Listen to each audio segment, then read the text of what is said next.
Diyos sa tagapagligtas ng ating buhay, meron po tayong purpose bakit tayo namumuhay pa ngayon. Kung bakit tayo merong hininga pa ngayon. May purpose ka why the Lord left us on earth so that we might be His witnesses. No? So pag sinabi po nating witnesses or witnessing, ito po ay yung mga tao na nagpapahayag at nagbabalita ng mga magandang balita patungkol sa Panginoong Hesus dahil naranasan nila at nakita nila ang Panginoong Hesus. Okay? Pag sinabi nating witnessing, ang purpose po natin ay ibahagi ang Panginoong Hesus, ang katotohanan patungkol sa grasya ng Panginoong Hesus. We as Christians po na naranasan ang pagliligtas ng Panginoong Hesus, naranasan ng pag-ibig niya, naranasan ng kagalakan, ng kapayapaan ng Diyos, na tayo, nabuksan tayo doon sa katotohanan about sa salita ng Panginoon, tayo po ay tinawag ng Diyos at meron pong purpose ng Panginoon sa atin for us to tell the truth about Jesus Christ. Iyon po yung pinag-usapan natin last week. And the best kind of witnessing is when you share from the depths of your soul what Jesus means to you. Ang pagbabahagi po ng salita ng Diyos o ang pagbabahagi po ng kaligtasan ng Panginoon, it must flow from our intimacy with Christ. Magagawa po nating ibahagi ang Panginoong Hesus dahil naranasan natin yung personal na relasyon sa Panginoon. Amen po ba?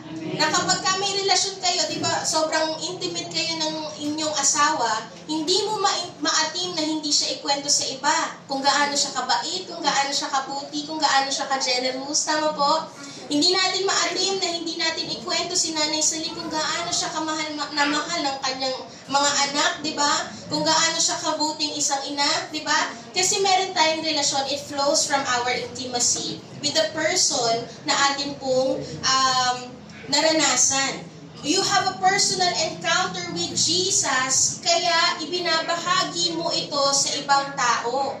At ang pagbabahagi po ng ating po, as witnesses, the center of our message is Jesus Christ. Ang ating mga binabahagi na salita ng Panginoon ay dapat must point to Jesus Christ dahil He is the only way to the Father. Okay? At sabi po sa salita ng Panginoon, walang ibang pangalan under heaven na binigyan ng kapangyarihan para magligtas ng tao, kundi ang pangalan lamang po ng Panginoong Hesus. Kaya siya lamang po ang ibabahagi natin. Ang pangalan ng Panginoong Hesus, actually yung kanina pong awitan natin, nandun na lahat yung mensahe po natin, no? Because there is no salvation under heaven given in the name of Jesus Christ. Sa tanging pangalan lamang po ng Panginoong Hesus, tayo ay magkakaroon ng kaligtasan. Amen po ba? Amen? And as witnesses, the message that we are proclaiming is a powerful message because it is about the finished work of Jesus Christ on the cross. So last week din po, pinag-usapan natin about the places saan tayo magbabahagi ng salita ng Diyos. Binabahagi po natin ang salita ng Diyos sa ating pamilya, sa ating mga mahal sa buhay, kasi gusto din natin maranasan nila ang kaligtasan na naranasan natin sa Panginoon. Amen po ba? Amen. So we are also preaching the gospel to our workplaces, to our campuses, because there's a purpose why God put you where you are. May purpose po ang Panginoon bakit ka dinala sa lugar kung saan ka nakatayo ngayon. Amen? Amen. Kasi meron kang pagkatawag na ibahagi ang salita ng Diyos because every place is a mission field. You are placed there not for personal agenda but God's agenda.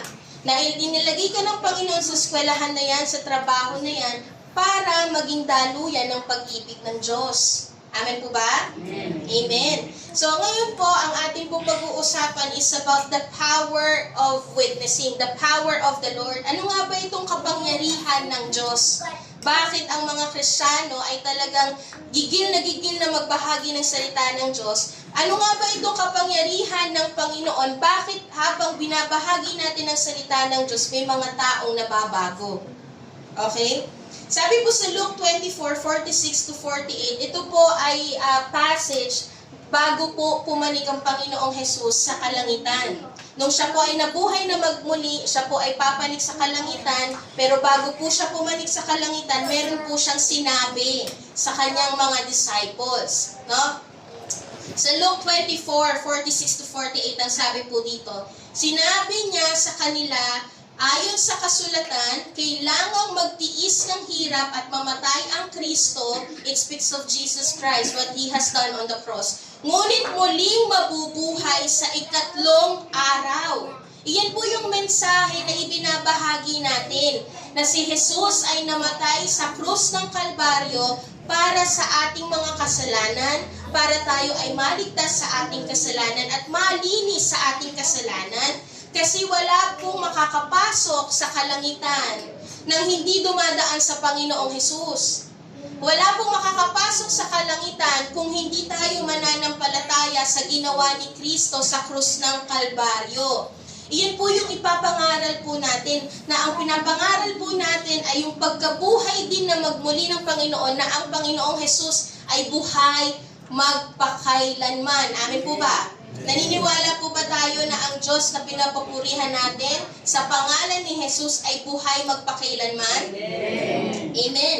So, iyan po yung pinabahagi po na salita at mensahe na gustong ibahagi ng Panginoon sa bawat isa sa atin. Anong sabi po dito? At dapat ipangaral sa buong mundo mula sa Jerusalem na sa pamamagitan niya ay patatawarin ng Diyos ang nagsisisi sa kanilang mga kasalanan. Na ang sabi po doon, dahil sa ginawa ni Jesus sa krus ng Kalbaryo, ang kasalanan po natin ay mapapatawad. Ano? Kung tayo ay magsisisi, tayo ay patatawarin. Patatawarin tayo sa ating mga kasalanan. At sabi po dito, kayo ang mga saksi sa mga bagay na ito. Saksi daw po tayo. Dahil naranasan mo yung pagpapatawad ng Diyos, ang pagliligtas ng Panginoon, ikaw ay inuutusan ng Diyos na ibahagi ito sa iba. Okay? Pero dito po sa Luke 24, hindi lamang po inutusan ng Panginoong Jesus ang mga disciples, nagampanan nila ang kanilang purpose. You know, you have a purpose. Pakisabi po sa katabi, you have a purpose. Okay? Hindi po tayo gumigising para sa kape. Diba, yung advertisement ng Nescafe, para saan ka gumigising. Okay? Meron kang purpose kung bakit ka nandito pa hanggang ngayon at ikaw ay magiging saksi. No, witnesses, ibabahagi ang salita ng Diyos, ibabahagi ang pag-ibig ng Panginoon. Pero alam niyo po ba, sinabi po dito sa Luke 24, hindi lamang po niya tayo inutusan to do this. Okay? Hindi lamang po niya tayo inutusan to do this, but He gives us the promise. He gives us the power. Binigyan po niya tayo ng pangako. At ang pangako po ng Panginoong Jesus ay ang banal na Espiritu na sasama sa atin para ma-accomplish natin yung ating mga ginagawa. Sa Luke 24:49, ang sabi po dito, isusugo ko sa inyo ang banal na Espiritong ipinangako ng Ama. Kaya mananatili muna kayo rito sa Jerusalem hanggang sa dumating sa inyo ang kapangyarihan mula sa langit. Meron pong pangako ang Panginoon sa atin na makakasama natin para tayo ay maging matagumpay sa lahat ng ating gagawin. Sino po dito ang gusto maging matagumpay sa kanyang gagawin, sa lahat ng kanyang gagawin?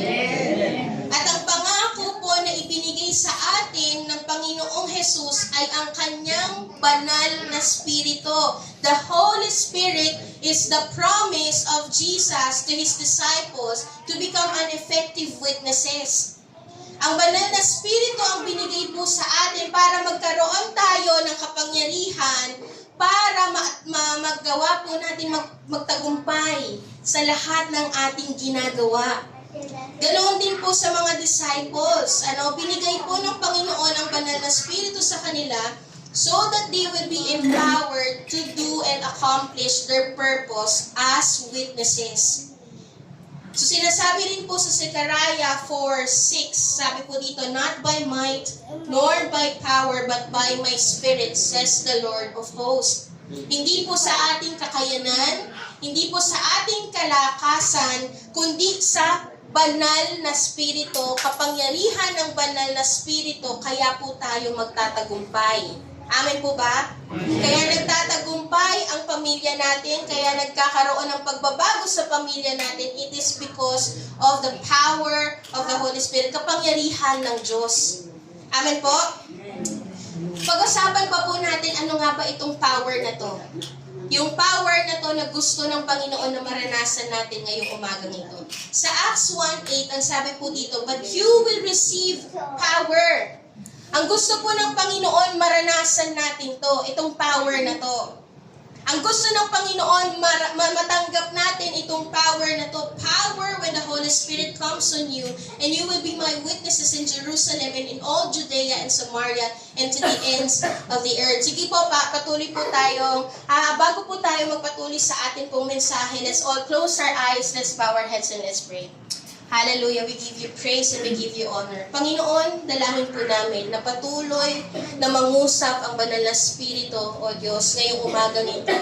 Lord, take away every distraction, Panginoon, sa lugar na to, O Diyos. At hayaan mo, Panginoon, that our eyes, our ears, Lord God, our mind will be focused, Panginoon, sa iyong mensahe, sa gusto mong ipahayag, Panginoon, sa buhay ng bawat isa. Dalangin po namin, O Diyos, na patuloy kang kumilos sa amin. O banal na Espiritu, dalangin po namin, touch our hearts, Lord God, today.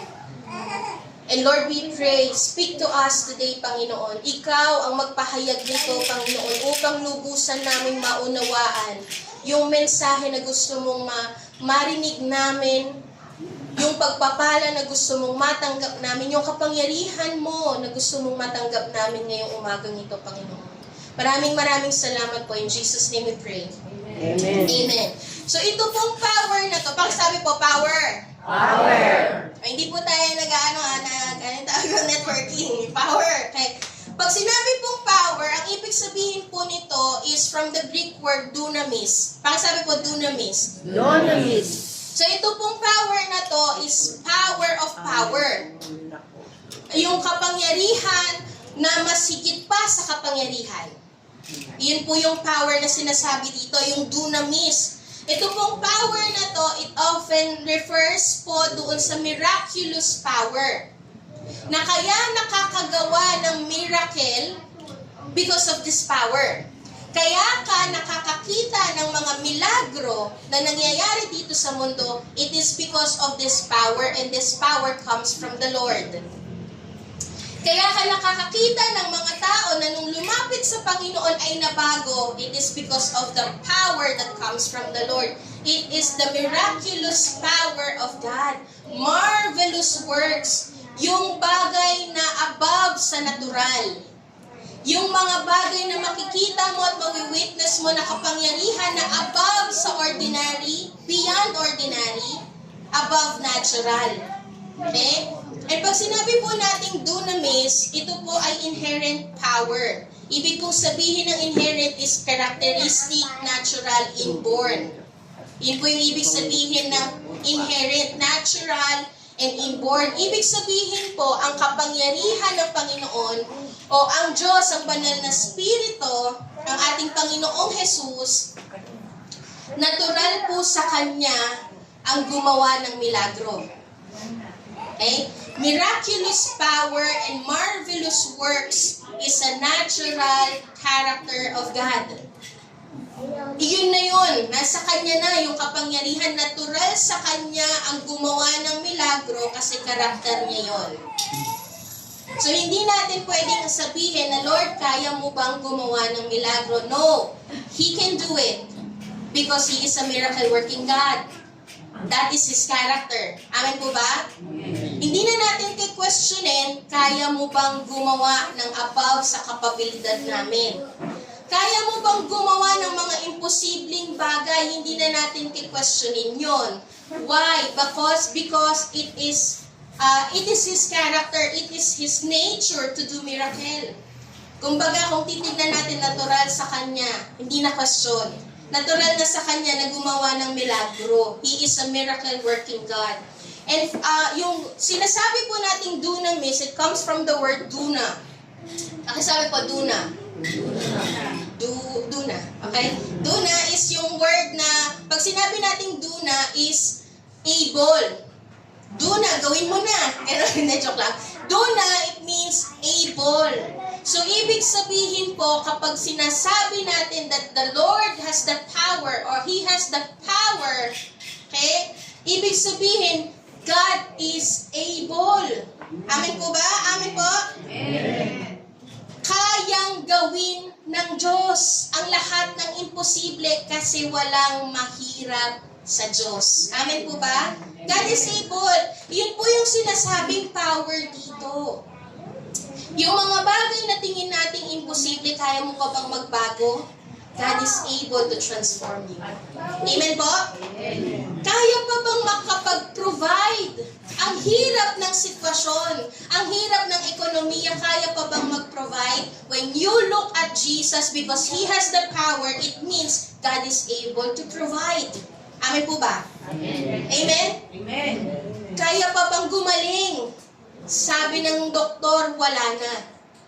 Wala nang pag-asa. But the Lord speaks to us that He has the power. He has this dunamis, meaning He is able to heal people. Amen? Amen. When we speak of dunamis, the power na sinasabi po dito is God is able to heal, God is able to provide. Sabihin mo na lahat ng mga pangangailangan mo, God is able. Amen po ba? God is able to deliver you from every addiction that you have. God is able to deliver you if you have this depression and anxiety na ang tagal mo nang pinagdadaanan, ang tagal mo nang struggle. God is able to deliver you from those depression and anxiety. Kaya nga po sinabi ko sa inyo kanina, yung awitan po natin kanina, andun na yung mensahe ng Panginoon. Nangungusap na ang Panginoon sa atin. Kaya mo bang magtagumpay? Hindi mo kaya magtagumpay, pero because the power of the Lord is in you, God is able to bring you to victory. Amen po ba? Kaya ng Diyos na bigyan ka ng victory because the Lord can do great things. God is able to do great things. God is able to do impossible things. Amen? Amen? And ito pong power na to, sabi po ulit, power. Power. Ito pong power na to is the same power that Jesus exercised throughout His ministry. Yung mga ginawa po ng Panginoon, kaya po niya nagagawang magpagaling, kaya po niya nagagawang magmilagro. Kaya ano po yung mga ginawa ng Panginoon sa ministry niya? He healed people, He gives sight to the blind eyes, no? Nagbigay siya ng, He cast demons, He raised the dead. Iyon po yung ginawa ng Panginoon because He has this dunamis. Ito pong dunamis is miracle, above doon sa kakayanan, above doon sa natural. That is the power. And this power is also the same power that raised Jesus from the dead. Kaya yun po yung power na yun. Hindi kayang arukin ng ating isipan at hindi kayang gawin ng ating kakayanan itong mga ginagawa if you have this power, because the reason why you are able to do miracle, or the reason why you are capable in doing the things that God has called you to do is because of this power, this dunamis. Ang dahilan po kung bakit ka nagiging matagumpay, ang dahilan po kung bakit nababago ang buhay mo, it is because of this power. Amen po ba? Amen? And the power is the promise of the Lord that gustong ibigay sa atin ng Panginoon. Ito po yung sinabi ng Panginoon sa Acts 1:8. Ang sabi po sa Acts 1:8, you will receive power. Yung sinasabi po natin kanina na power that can do miracle, that can do marvelous things, ito po ay gustong matanggap ng Diyos. Gusto ng Panginoon na matanggap po natin ngayong umagang ito. And it is the Holy Spirit that makes you able to perform miracle. Na kapag ka ikaw ay nanalangin sa mga tao na papagaling sila, it is because of the power of the Holy Spirit. Amen po ba? Amen? Ito po yung gustong i-impart ng Panginoon doon sa mga disciples nila at gustong i-impart ng Panginoon sa buhay natin para ma-equip tayo to do God's ministry. Para ma-equip tayo na gawin yung misyon ng Panginoon. To heal the people, to heal the sick, to pray for the people, to speak the gospel, okay? To bring them to Jesus Christ. Iyan po yun, we need that power. Kasi hindi po natin yun kaya sa sarili nating kalakasan. Because being born again is a miraculous work of God. Yung kaligtasan po natin, yung naranasan natin na kaligtasan, hindi po yun kakayanan ng tao. Na kaya ka naligtas kasi lumapit ka sa Panginoon.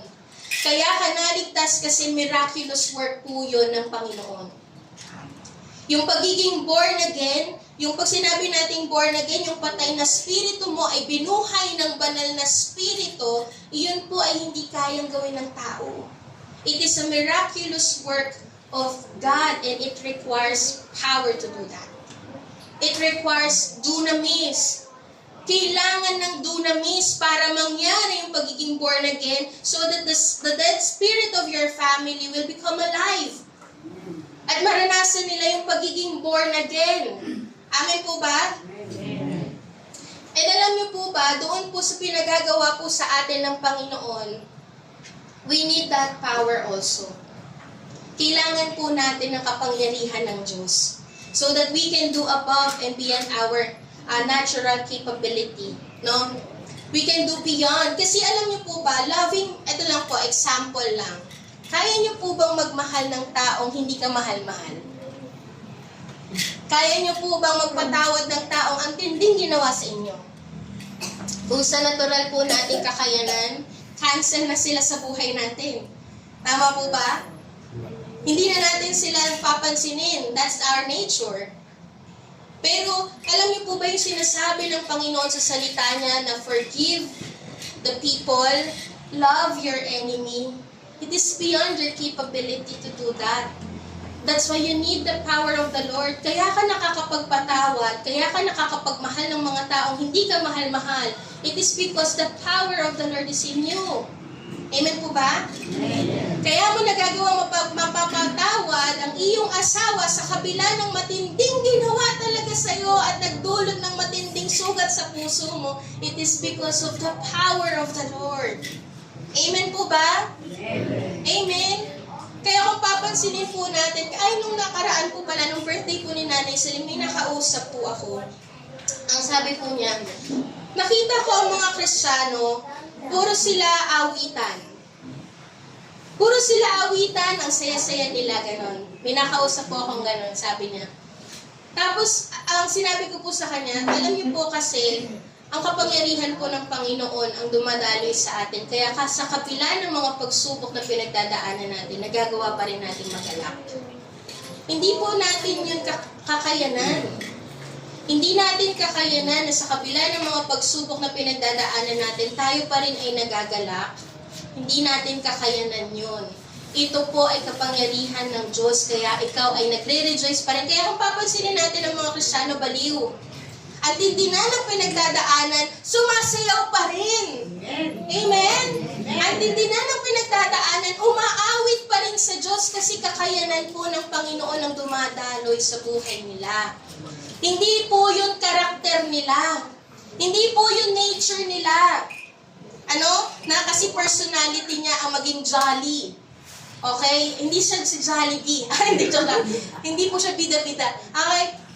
Hindi po natin character yun.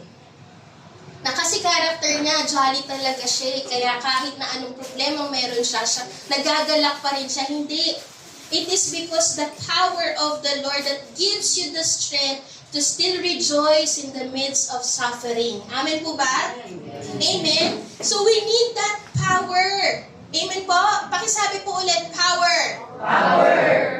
And we need that power na sa kabila po ng matinding pinagdadaan mo yung struggles mo, yung matagal mo ng struggles na mga addiction, Yung ang tagal-tagal mo nang gustong makalaya sa mga struggles na yan, you need that power to overcome. You need the power of the Lord para mabago ang buhay mo. Hindi po natin kayang baguhin mismo ang sarili natin. We need the power of the Lord because it is a miraculous work of God to transform lives and to deliver the people from every addiction. Awit po ulit natin yan kanina, di ba? So why we need power in witnessing for Christ? Bakit nga ba natin kailangan ng kapangyarihan ng Diyos in witnessing for Christ? Because una po, there is a stronghold. Okay? Pakisabi po, stronghold. Stronghold. Bakit natin kailangan ng kapangyarihan para sa pagbabahagi ng salita ng Diyos? Kasi meron pong stronghold. Ibig sabihin po nun is 2 Corinthians 10:4-5. Sabi po dito, "For the weapons of our warfare are not carnal, but mighty in God for pulling down strongholds, casting down arguments and every high thing that exalts itself against the knowledge of God, bringing every thought into captivity to the obedience of Christ." Pag sinabi po nating stronghold, it comes from the Greek word okuroma, which is to have or hold. Yun po yung ibig sabihin nun. Ito pong stronghold na to is a place from which to hold something strongly. Ito po ay lugar kung saan merong kumakapit sa'yo na matindi. Okay? Para pong kung ihahalin tulad natin, para po siyang prison. Prison na hindi ka makalaya-laya. Kasi merong nakakapit sa iyong matindi. Nakagapos sa iyong matindi. And ang strongholds po are not demons. Na-discuss ko na po ito nung last Wednesday. Strongholds are not demons. They are places from which demons rule. Ibig sabihin po nitong stronghold, ito po yung lugar wherein si Satan ay may malakas at matibay na pagkapit sa buhay mo. Yung mga entry point ng buhay mo na inopen mo kay Satan para magkaroon siya ng pagkahawak sa buhay mo. Okay? Na may pagkakataon po na nabibigyan natin ng lugar ang kaaway sa buhay natin that gives him the power to imprison us. Nabibigyan natin ng lugar ang kaaway sa buhay natin that gives him the power to hold us strongly. For example na lang po sa ating pag-iisip. Sa ating mga pag-iisip, ang sabi po sa 2 Corinthians 10:5, diyan po madalas na may stronghold sa ating pag-iisip, sa way of thinking natin. Okay? Sa ating perspective. Sabi po dito, casting down arguments and every high thing that exalts itself against the knowledge of God, bringing every thought into captivity to the obedience of Christ. Pag sinabi po nating arguments po dito sa sinasabi sa 2 Corinthians, ibig po sabihin nito ay yung mga pananaw at pag-iisip na taliwas at walang pagtanggap sa salita ng Diyos. Ito po yung mga pag-iisip na ayaw tanggapin ang katotohanan patungkol sa Panginoong Hesus. Iyan po yung dahilan kung bakit ang mga tao ay hindi lumalapit sa Diyos, kasi meron po silang pananaw na taliwas sa salita ng Panginoon. There is strongholds in their minds. Nagkakaroon sila ng pagdududa at hindi paniniwala sa salita ng Panginoon. Sabi po sa Genesis 3:1, kung papansinin po natin dito, ang temptation po ni Satan, ang ginagawa po ni Satan sa buhay ng bawat isa ay questionin mo ang salita ng Panginoon. Ang ginagawa po ng Panginoon ng kaaway dito ay yung magduda ka, huwag kang maniwala sa katotohanan na sinasabi ng Panginoong Hesus patungkol sa salita niya. Okay? Sabi po dito, ang ahas ang pinakatukso sa lahat ng hayop na nilikha ng Panginoong Yahweh. Isang araw tinanong nito ang babae, totoo bang sinabi ng Diyos? Pananaw na taliwas. Pananaw na taliwas sa salita ng Diyos. Yung pagdududa. The enemy wants to blind you from the truth of God. Gusto kang linlangin ng kaaway. He wants to tempt you to doubt the credibility of the Word of God. Gusto ng kaaway na yung isip mo ay maging oppose, maging taliwas sa katotohanan ng Diyos. Iyon po yung ginagawa ng kaaway. That is the stronghold, kaya hindi lumalapit ang mga tao. Pangalawa po na dahilan yung pangalawa na strongholds na meron tayo is yung pride. Ang sabi po doon sa 2 Corinthians 10:5, ang sabi po dito, every high thing that exalts itself against the knowledge of God. Yung pride po na to na sinasabi, yung exalting self. Ine-exalt mo yung sarili mo. Tinitignan mo yung sarili mo na mas higit sa salita ng Diyos. Tinitignan mo yung sarili mo na mas higit sa kaparaanan ng Panginoon. Yung sabi po sa Genesis 3:5, ito po ay yung unang paglilinlang na ginawa po ng kaaway sa mga tao. Genesis 3:5, for God knows that when you eat of it, your eyes will be open, and you will be like, ang kaaway po ang nagsasalita nito, the enemy, okay, si Satan, ang sabi po niya, nililing lang niya si Eva. Ang sabi po ng kaaway, ang sabi niya, you will be like God. Kapag kinain mo itong prutas na to, hindi ka mamamatay, but you will be like God. Mayroong pride. Kapag sinabi kasi nating pride, pinapakita mo na hindi mo na kailangan ang Diyos.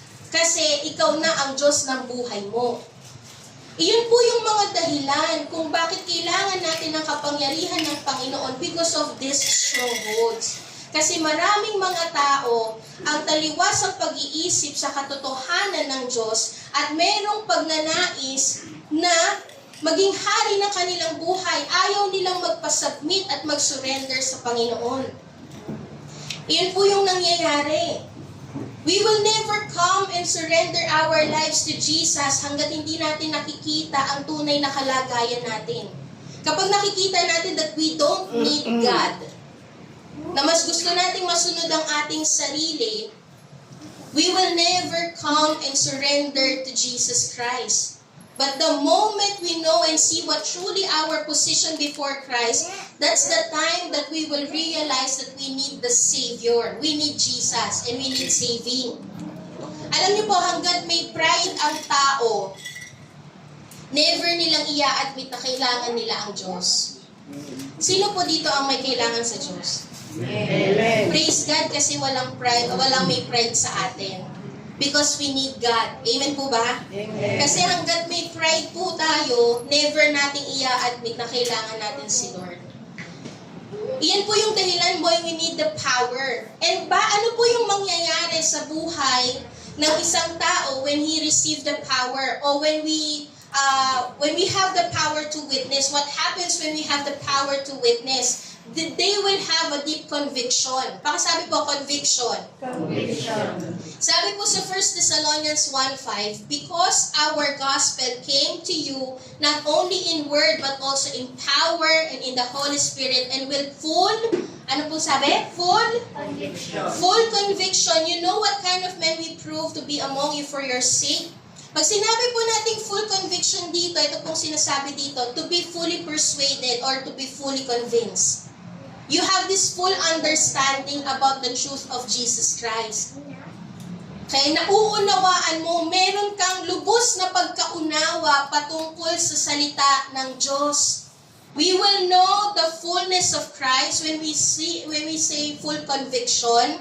Ibig sabihin, meron kang full understanding about Christ. Kumbinsido ka at sigurado ka na ang kaligtasan ay makukuha lamang sa ginawa ni Kristo sa krus ng Kalbaryo.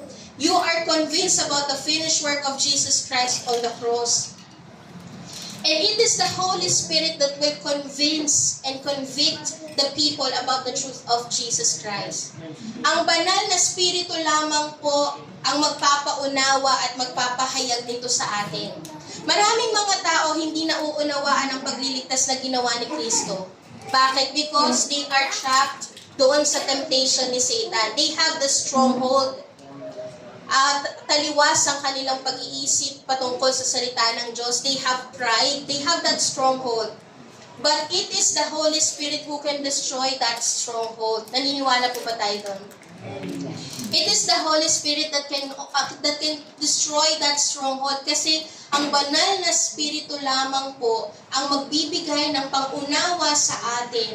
Kaya mo nauunawaan ang salita ng Diyos dahil ang banal na Espiritu lamang po ang magpapaunawa nito sa iyo at magpapahayag nito sa iyo ng maliwanag. Amen po ba? Sabi po sa 1 Corinthians 2:10, ngunit ang mga bagay na ito ipinahayag na sa atin ng Diyos sa pamamagitan ng Kanyang Espiritu. It is the Holy Spirit that speaks to us about the truth of Jesus Christ, sapagkat ang lahat ng bagay ay nalalaman ng Espiritu, maging ang mga malalalim na kaisipan ng Diyos. Nauunawaan natin ang salita ng Diyos hindi dahil matalino tayo, kundi dahil ipinahayag ito ng banal na Espiritu sa ating buhay. Sa 1 Corinthians 2:14, sabi po dito, ngunit sa taong hindi pinananahan ng Espiritu ng Diyos, hindi niya tinatanggap ang mga aral mula sa Espiritu dahil para sa kanya ito'y kamangmangan. Ayaw niyang tanggapin. We will only understand the things in the Spirit dahil ang banal na Espiritu ang nagpapaunawa nito sa atin. It is the Holy Spirit who is working in your life so that you may have a full understanding about Jesus Christ. We need the Holy Spirit. We need the power, the dunamis. Kasi ang kapangyarihan lang ng Diyos ang makakabasag ng mga maling kaisipan, baluktot na pananaw, baluktot na pamumuhay. Ang banal na Espiritu lamang.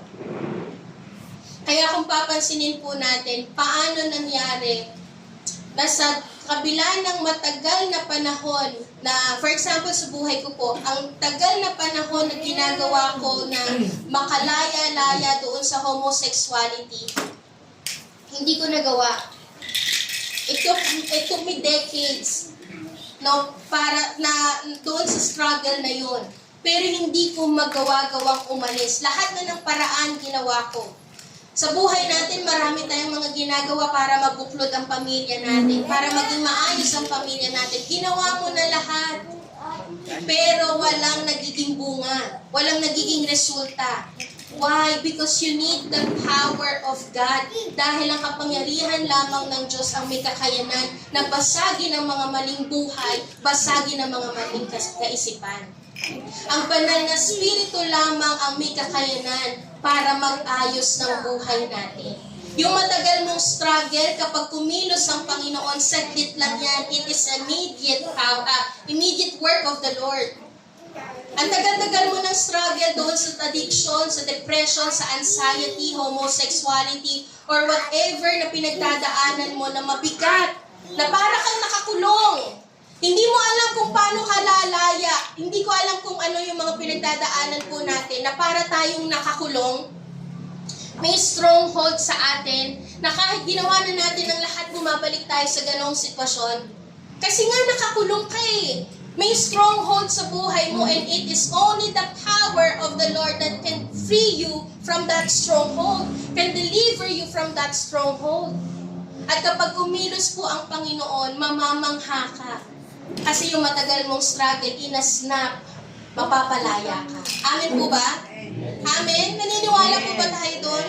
Kaya ang dami pong mga testimony na nangyayari sa buhay ng mga Kristiyano, hindi dahil sa kakayanan nila, kundi sa kapangyarihan ng Diyos. And you need that power. We need that power today. Amen po ba? Amen. Kasi ang kapangyarihan ng Diyos ang mag-aayos ng pamilya. Amen? Amen. Ang kapangyarihan ng Diyos ang magpapalaya from addiction. Amen? Amen. Ang kapangyarihan ng Diyos ang mag-aayos ng buhay mo. Amen po ba? Amen. Pwede ko po bang tawagin ng worship team? The reason din po bakit po natin kailangan ng kapangyarihan, why we need the power in witnessing for Christ, it is because there will be suffering in this world. Being a witness of Christ requires suffering. Meron ka talagang pagdadaanan. And habang ikaw ay nandito sa mundo, meron kang mga magiging problemang kakaharapin. At matitinding problema na kinahaharap. And And sa Bible po, sa Book of Acts po, ang mga disciples po, yung tinawag ng Panginoon to become witnesses, alam po nila that witnessing is difficult. It is not easy. They will suffer for the sake of the gospel. But despite of the danger and difficulties in being witnesses of Christ, they are still willing to do God's purpose. Gusto pa rin nilang gawin. Bakit kaya na sa kabila ng mga paghihirap na pinagdadaanan ng mga disciples, sumusunod pa rin sila sa Panginoon? Bakit kaya, yun nga po yung sinabi natin kanina, di ba? Bakit kaya sa kabila ng mga matinding pagsubok ng mga Kristiyano, nagagawa pa rin nilang magpuri sa Diyos? It is because of the power of the Holy Spirit. It is because of the power of the Lord. Because the power of God will give you the courage and the boldness and the strength to overcome every suffering. The courage to suffer for Christ comes from the power of God, comes from the Holy Spirit. Kapag ka po tayo ay may kapangyarihan ng Diyos, we will have the courage and the boldness. Sabi po sa Acts 4:31 says, "And when they had prayed, the place in which they were gathered together was shaken, and they were all filled with the Spirit and spoke the word of God with boldness." Ang mga disciples po that time, sa panahon na to, na nararanasan na po nila yung persecution, sila po ay pinapatay ng mga Romano. Dito po sa Book of Acts na to, nararanasan na ng mga disciples na sunugin sila. Ganun po yung nararanasan ng mga disciples. Tanggalan sila ng property. Pero sa kabila ng mga nararanasan nila, sa kabila ng suffering na nararanasan nila, they still have the courage to preach the gospel. Ipinapanalangin pa nila sa Panginoon, "Panginoon, bigyan mo kami ng tapang na ibahagi ang salita mo sa mga tao. Panginoon, bigyan mo kami ng tapang at kapangyarihan at kakayanan na mapagtagumpayan pa rin yung mga problema na pinagdadaanan namin." Why? Because courage in the midst of suffering, courage and boldness and the strength in the midst of suffering comes from the Holy Spirit, comes from the Lord. Hindi po natin to kaya. Pag sinabi po natin courage and boldness, ibig sabihin po nito is unwavering. Hindi ka natitinag. Kahit na hagupitin ka ng bagyo, kahit na hagupitin ka ng matinding unos sa iyong buhay, hindi ka natitinag. Ang kapangyarihan po ng Diyos ay hindi nag-aalis ng mga pagsubok. Ang kapangyarihan ng Diyos ay hindi nag-aalis ng suffering. But it can give you the strength to endure in the midst of suffering. Amen po ba? Pag sinabi po natin courage and boldness, it means keep doing what is right even in the presence of fear. Yun po yung courage and boldness. Hindi po ibig sabihin nito ay wala ka ng pagdadaanan, wala ng mga suffering na pagdadaanan, o wala ng fear na mangyayari sa buhay mo. But despite of the suffering, but despite of the fear, mananatili kang nakatayo at ginagawa ang mga bagay na gusto ng Diyos na ipagawa sa iyo because of the presence of God. Because the presence of God is with you. The Holy Spirit gives them the power to overcome and endure the suffering in witnessing. That's why we need the power. Pakisabi po ulit, power. Power. Sino po dito ang gusto ng pagkilos ng Diyos sa buhay nila? Amen. We need that power because it is the power of the Lord that can destroy strongholds. It is the power of the Lord that can give you the strength and boldness to speak the word of God. Kapangyarihan po ng Panginoon ang nagbibigay sa atin ng kalakasan para mapagtagumpayan natin ang bawat pinagdadaanan natin. Meron pong isang story, last na po ito. May isang story po na isang lalaki, siya po, dahil po yung panahon po nila nung time na yon ay maaraw, wala talagang ulan. Hindi talaga umuulan for ilang months na and sobrang tirik ng araw. So nakita po niya ang kanyang garden na natutuyo na. Ang ginawa po nitong lalaking ito, kunwari si Fern, ang ginawa po ni Fern, kumuha po siya ng hose, ng sprinkler. Tama ba? Sprinkler tawag doon. So ang nangyari po, lumibot siya sa garden niya, diniligan po niya ang garden niya, pero dahil sobrang init ng lugar at sobrang tuyo na yung kanyang garden, ang ginagawa po nung lupa, sinisip-sip lang at natutuyo din agad. So buong araw po niya yung ginawa, pero walang maganda, may naging resulta pero minimal lang yung naging result. And then, kinabukasan ang nangyari po, biglang umulan ng malakas. Bigla pong umulan ng malakas, tas ang nangyari po sa kanyang garden is na-soaked ng tubig.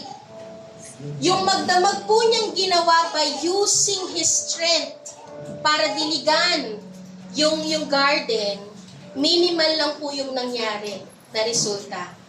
Pero, yung ulan na 5 segundo lang o 5 minutes lang ng pag-ulan, ang tindi na ng naging resulta doon sa garden niya.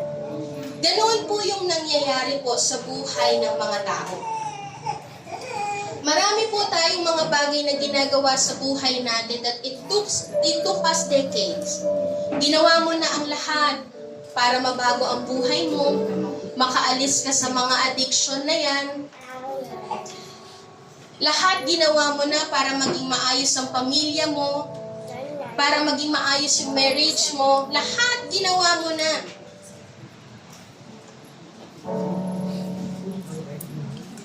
Pero walang naging resultang maganda.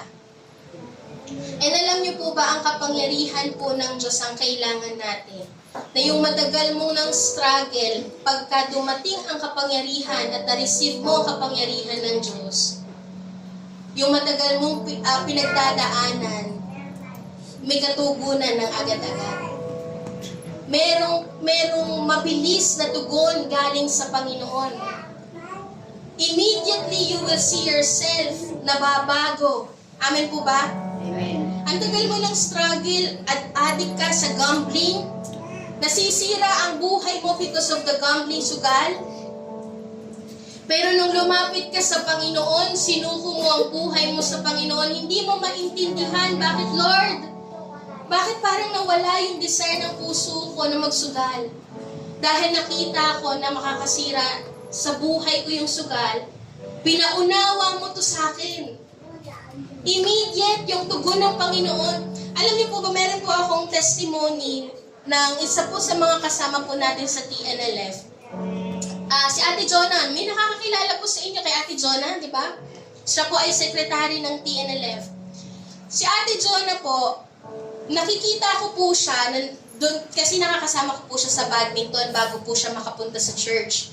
So, nakikita ko po si Ate Jonah habang nagbabadminton po kami. Talagang grabe yung pagsisigarilyo niya. Sobra talaga. Nakakaubos siya ng maraming kaha sa isang araw. Pagkatapos niyang maglaro, lalabas siya sa court, bubuga-buga siya. Talagang usok. Talagang chain smoker siya. Pero alam niyo po, nung sinuko po niya ang kanyang buhay sa Panginoon, meron pa siyang sinabi na nagkaroon po siya ng sakit. So ang nangyari po, dahil nagkaroon po siya ng sakit dahil sa pagsisigarilyo niya, tinigil niya for a while yung paninigarilyo niya kasi natatakot siya baka maka-affect sa kanyang health. Pero nakita po niya ang sarili niya bumabalik doon sa addiction na yon, from being a chain smoker. Ang tagal po niyang nag-struggle doon sa addiction na yon, from being a chain smoker. And then nung time po na nakilala niya ang Panginoon at sinuko niya ang buhay niya sa Panginoon, sabi po niya sa Panginoon, Panginoon, alisin mo itong addiction na to. Sabi pa nga po niya, meron siyang dalawang stick na lang. Nung sinuko po niya ang buhay niya sa Panginoon, meron siyang 2 stick ng sigarilyo. Tapos sabi niya sa Panginoon, Panginoon, itong isa, hihit-hitin ko na to ng napakasarap ngayong gabi. Tapos yung isa, puputulin ko na. Kasi gusto ko na talagang magbago at isuko ang buhay ko sa'yo. Alam niyo po ba, namangha po siya kasi kinabukasan, nawala yung desire ng puso niya na humitit ng sigarilyo. At hanggang ngayon, never na siyang nakatouch ng sigarilyo. Sa sobrang tagal na struggle, lahat ng bagay ginawa na niya, napatigil siya ng for a while, pero bumalik din siya. Alam niyo po ba kapag sarili natin kakayanan ng ginagawa natin at kalakasan ng ginagamit natin, makikita mo sarili mo bumabalik at bumabalik lang din. Doon sa maduming buhay, magulong buhay. Pero ang kapangyarihan ng Diyos, you need to surrender your life to Jesus, and I tell you, you will never be the same again. Amen po ba? Because it is the Lord who can transform you. It is the Lord who can give you freedom. It is the Lord who can deliver you from depression and anxiety. It is the Lord who can restore your marriage. It is the Lord na nagbibigay ng kapangyarihan sa iyo para maayos ang pamilya mo. Amen po ba? Amen. It is the Lord who can destroy stronghold and give you the power to endure every suffering. You need that power. Amen? Pwede po ba tayong tumayo lahat?